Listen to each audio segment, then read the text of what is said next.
ဒီကလိုလေးကတော့တတလေးကျောင်းသားပြီးမှပြန်လာတဲ့အချိန်မှာစောင့်နေတာဖြစ်ပါတယ်သူ့အဖေနဲ့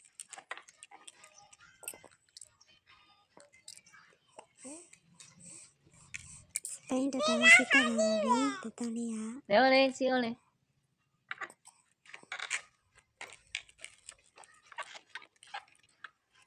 ချစ်စရာကောင်းတဲ့တတလေးကိုချစ်ပေးကြပါဦးနော်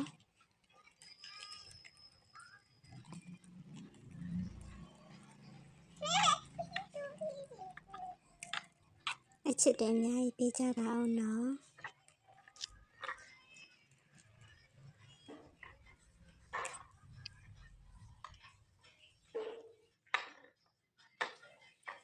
စပိန်စီ ဒီဘက်ကိုနင်းလာခဲ့လေ စောင့်နေ ဒီဘ တာ က်လာ ပါ ခဲ့ တဖြည်းဖြည်းနဲ့ကြီးပြင်းလာတဲ့တတလေးဖြစ်ပါတယ်အားလုံးချစ်ပေးကြပါဦးနော် ယေရပြီ